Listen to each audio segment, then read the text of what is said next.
today we are doing EUS 5, Day 2, inverse functions and operations with functions. Both we did back in EUS 1. With inverse functions, we did them with linear functions, y equals x. Today we're going to be doing them with quadratics, which is parent function y equals x squared. Operations with functions we did back in EUS 1. And we're just doing a little review of them again, basically because we're going to be doing composition functions to next class, and that will help with that. So back here, we've already done inverse functions. So let's just see, our definition from way back when was a function that reverses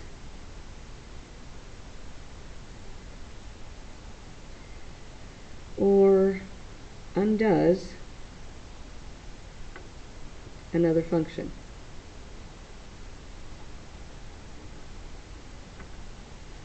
And you know, we've talked about how division is what undoes multiplication, subtraction undoes addition, and square root is what undoes when you have something squared. Alright, notation was important. If we have f of x, if we have function notation, then you write your inverse as f inverse of x, which you use the little -1. If our function is y, then we just simply write y inverse, which is y to the -1. So, to find the inverse of a function algebraically, what do? We've done this before. And I'm hoping you're going, oh gee, Miss Moore, you just swap x and y and solve for y. To find the inverse of a function from a table or a list of values, that's even easier, right? Same idea. Swap x and y. Actually, it's swap your x and y values. Done. So we've got a picture here just to look at. Again, we were doing linear equations, and if you look, you can tell it's a quadratic because it's got the x squared, but obviously because we have our parabola. And this is just our parent function taken down 1.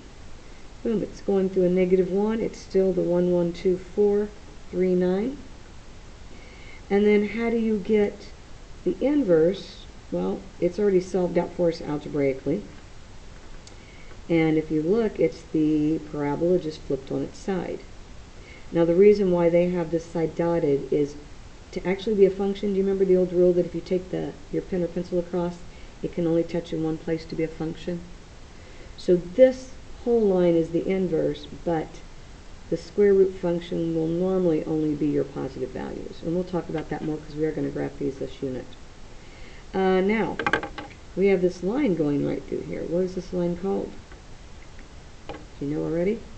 Hopefully your head was saying this is our line, that's an I, of reflection.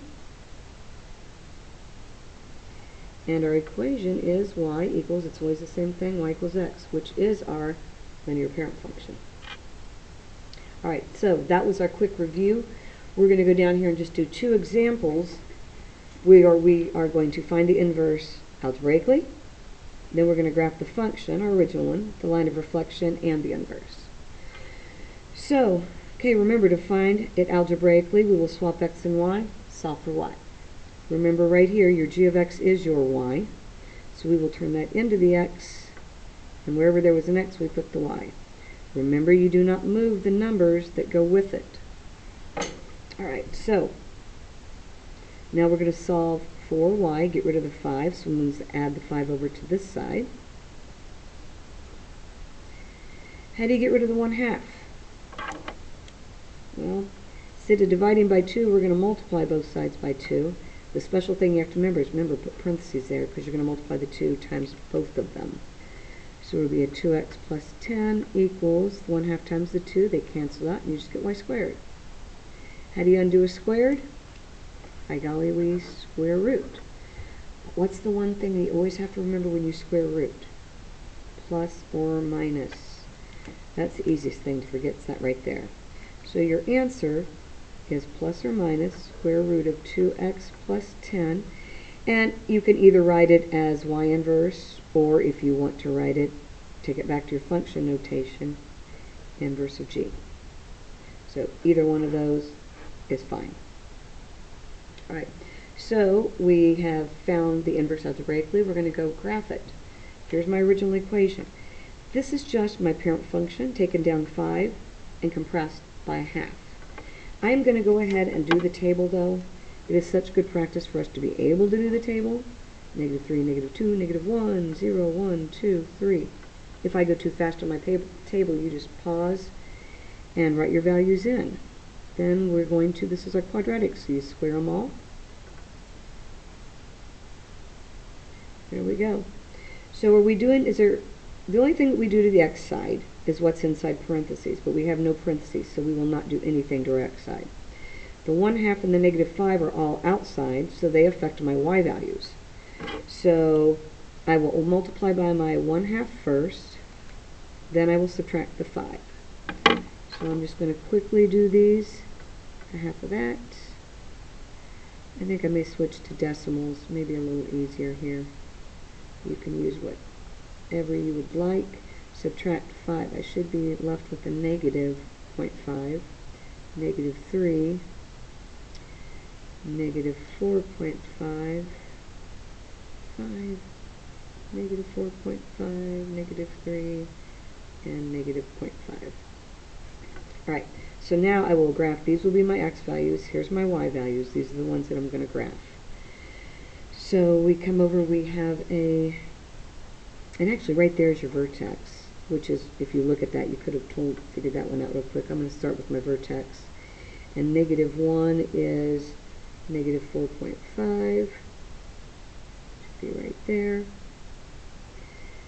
And a +1, they were both the same thing. 2 is at -3. And I can reflect it over, or I can check my points over here. And at 3, we are just down a half. -3, we're down a half. So there is our function. And again, we've been graphing for quite a while, so that should be pretty easy to do. And yes, some of you, I'm sure, could have done that without the table. Okay, how do we graph the inverse? We've not learned how to graph the square roots yet. We will be doing that later in this unit, but for now, we're just going to go up here. If we have a table of values, all we have to do is swap my x and my values. Actually, I'm going to take the red. So all my x values will now become my y values. Simply put those down here. And all my y values will now become my x values. So I have -0.5, -3, -4.5, -5, -4.5, and so on. And then all we have to do is just graph these. So I'm going to go ahead and start here at my vertex, which is 0, -5, 0. I'm going to graph -4.5, +1, and then we have that at the -1. And then we go to -3, and we have a +2 down here. We have the -2 down here. And last but not least, we just go to a -1/2, and we have our -3. And go back here, and a +3. And so you can see that it's the exact same shape. Not the best, but the dots are correct. So there's our inverse. And it did ask for us to do the line of reflection, which, you know me, I like everything to be straight. So I'm going to grab my handy dandy straight edge and get my line of reflection right there. So you can see if I were to fold over the line of reflection, they would lay right on top of each other. Alright, rock and roll. We did that one pretty good. Let's get through the next one. Go back to purple. This is my y. I'm going to switch my x and my y.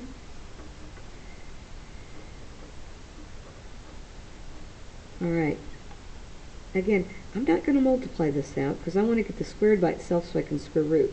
All I need to do first is subtract the 2 from both sides, so I get x minus 2 equals a negative y plus 4. Clear? Now, I really do not want this negative here. Remember, it's like having a -1 in front. How do you get rid of a -1? You could either multiply with a -1, you could think about, some of you I think like to divide, but whatever we do, I'm just going to go ahead and multiply by -1. And so this will make this a -x and a +2, and I get rid of my negative there. And now I just have y plus 4 squared. How do you undo a squared? A square root. Oh, but as soon as I square root, I need my plus or minus, so I'm going to put that right there. So I have plus or minus -x plus 2 equals, now it's just a y plus 4. My squared is gone, but all I want is y. I have a y plus 4.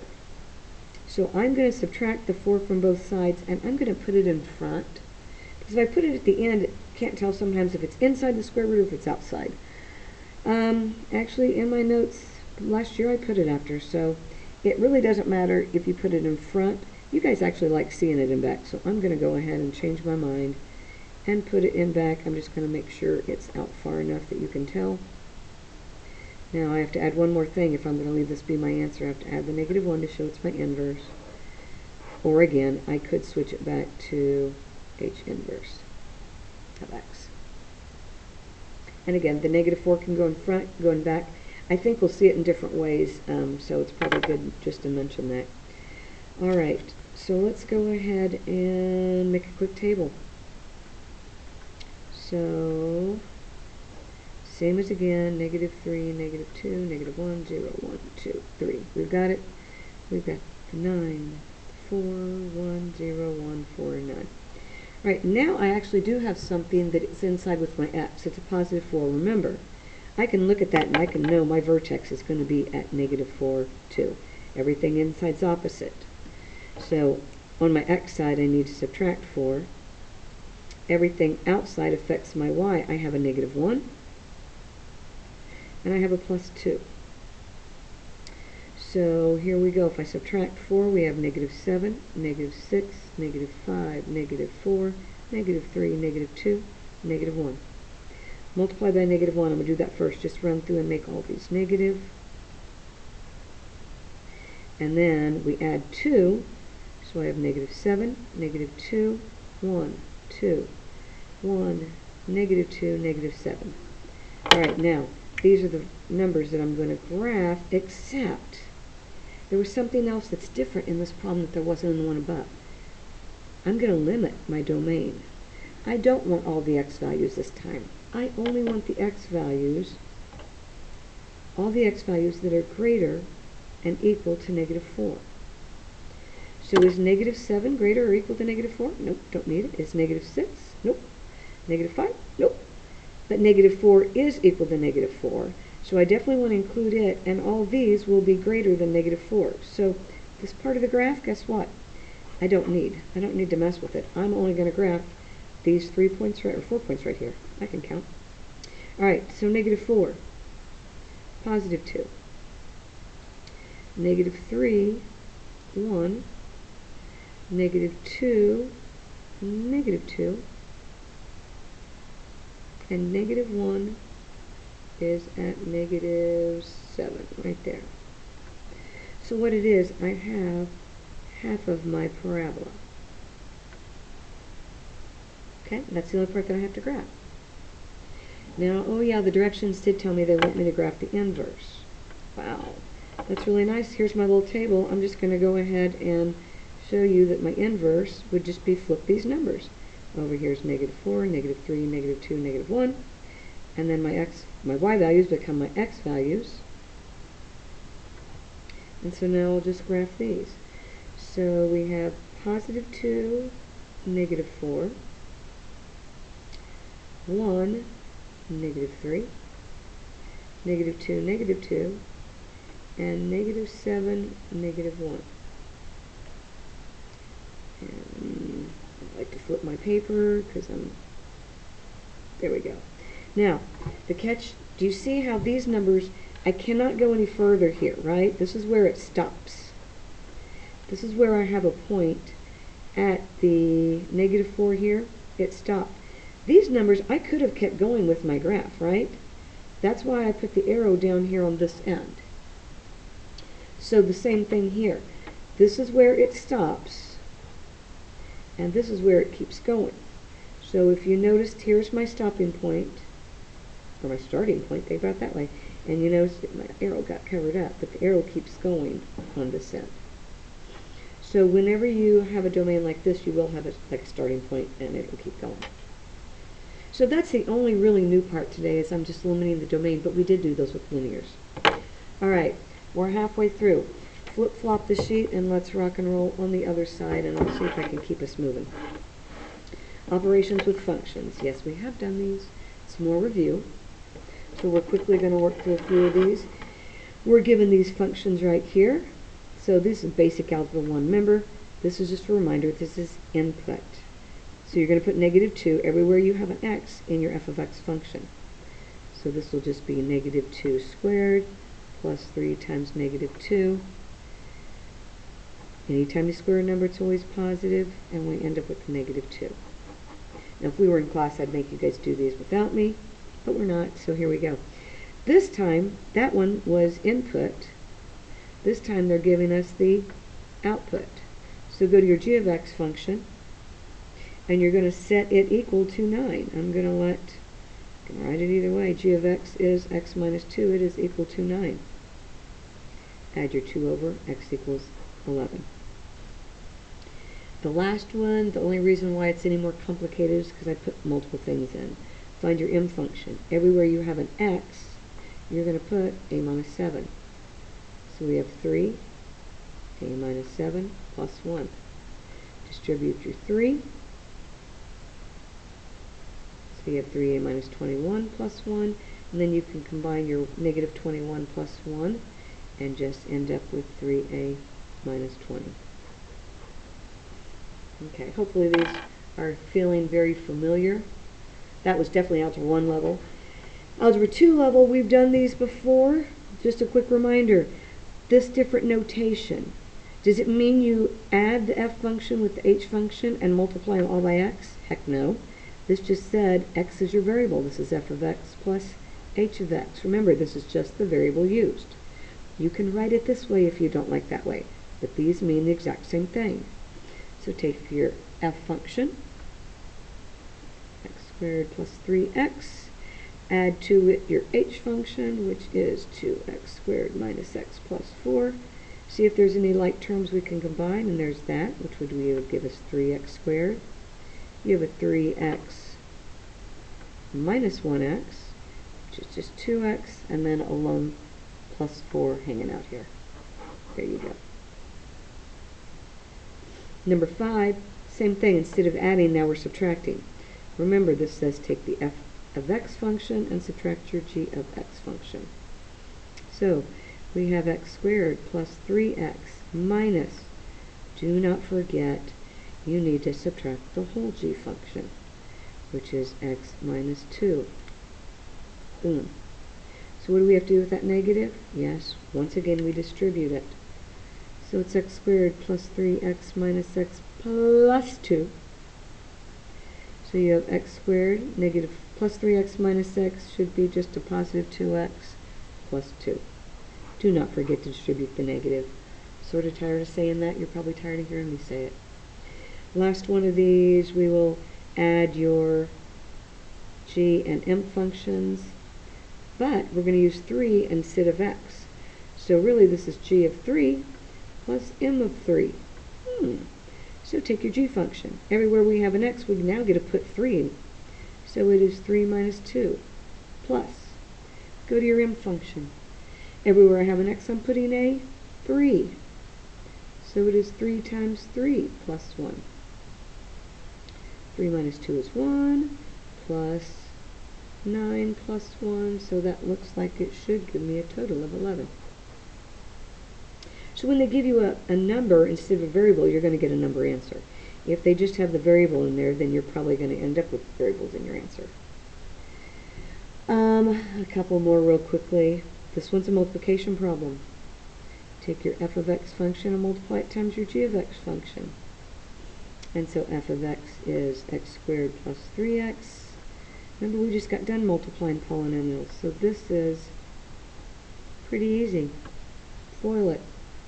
X squared times x is x cubed outside would be a negative 2x squared, inside is plus 3x squared, and last would be negative 6x. And I'm going to squeeze in, when you combine your middle terms here, you get x cubed plus x minus 6x. Squared, I forgot my squared. Do not forget your squared. Box it, be done. Division problems, we don't do too many of these because we don't do anything with them. Take your f of x, put it over your g of x. So if I slide back down here, there's my f of x. Put it over your g of x, x minus 2, box it, done. And we will do one more of these. G times g of negative 1. That means g of negative 1 times g of negative 1. Find your g function, still right up here. Everywhere I have an x, I'm putting a negative 1. So negative 1 minus 2 times, same thing again, negative 1 minus 2. So negative 1 minus 2 should be a negative 3. Guess that. It's going to be a negative 3 too. And we end up with a positive no. Alright, all of that really was review, which is why I went fairly quickly. Here is the last thing that's a tad bit different. Okay, we are still in, look, still the function notation. This really means r of 2 minus h of 2. I like to rewrite it because it really makes more sense to me. So, this is my h table, here's my r table. So I'm going to come over to here. You put 2 in for t. So you come over here to where t is 2. What do you get for your r of t? Negative 5. Minus h. So you're going to go to your h table. This is your x, your input. Okay, that's my t value. So input is 2.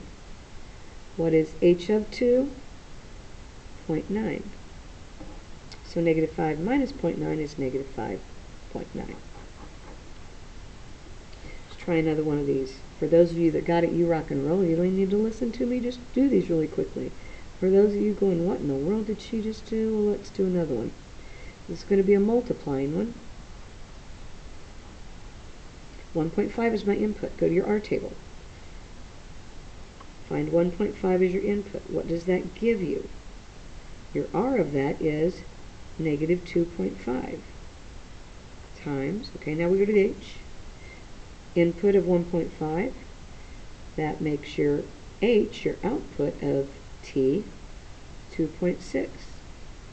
Now, if it were me, I would grab a handy dandy calculator now, or you can just listen because I do have the answer. It's negative 6.5. Okay. We're on a roll now. Here we go. This is going to be r of 1 divided by h of 1. I wrote it up and down as a division problem. I like that better for me. So start out at your r table. Your input is 1. That makes your output 1.2. Go to your h table. Your input is 1. Makes your output, your h of 1, 4.8. And if you put 1.2 divided by 4.8, some of you probably, it gives you a decimal, or you could do this fraction. It's 0.25, which is actually 1/4. Some of you could see that 1.2 times 4 gives you that. That's why it would be 1/4. So either one. D, I did something different. I didn't give you input. I gave you output. Go to your R table. Where is the output equal to 7.4? Right here. Here's my R table. There's my output. So what is your input? What is your T when your output is 7.4? Yep, it'd be 3.5. Alright, so now the last thing we're going to do is the same thing, but instead of using a table, we're going to use a graph. So if you look really little down in the corner, this is your f of x table, this is your g of x. If you don't see that, you go, what in the world is she doing? Alright, so again, take your f of 1, add it to g of 1. So how do you find f of 1? You go to your f table. 1 is your input. That is your x value. X is 1 right here. What is your y value when x is 1? Boom, boom. It is 2. Right there. So this is 2 plus. Now go to your g table. Let your x value be 1 again. Go to where x is 1. There's nothing down here. My y value is right up there. And it looks to be off just a little bit, but we're going to go say it's right there on that point, which is 1, 2, 3. So 2 plus 3 is 5. So f of 1 plus g of 1 is 5. If you've got it, you rock and roll on these. If not, stay with me a minute. We're going to do f of 2 times g of 2. Go to your f table. Your x value is 2. So go to where x is 2. Find out what your y value is. It's still 2. Boom. Go over to your g table. Go to where your g is 2. Right here. Now we've got to go clear up here to here. That looks to be 1. Yep, it's 4. G of 2 is 4, so 2 times 4 is 8. Got a couple more just to make sure we have it. We have f of negative 5 divided by g of negative 5. So now we're going negative 5. 1, 2, 3, 4, negative 5. What is my x value? That is a positive 1. Go to my g table. 1, 2, 3, 4, negative 5, and my y value is 1, 2, 3. That looks good to me. I'll leave it as 1/3. Next one says take g of 3 plus g of 3. So, don't even need my f table. I just go to my g graph. So 1, 2, 3. When x is 3, y is 1, 2, 3, 4, 5. I don't have to look that up again, so 5 plus 5 is 10. And the very last one, again I changed it up. I'm not giving you input, I'm giving you output. Go to your g table. Where does y equals 4? 1, 2, 3, 4. Right there. Oh, but wait a minute. Both of those places. Y equals 4. What is your x value? 1, 2. X equals 2, but x also equals 1, 2, 3, 4, 5, negative 6. And that is the lesson. Thank you for staying with me. Good luck on your homework.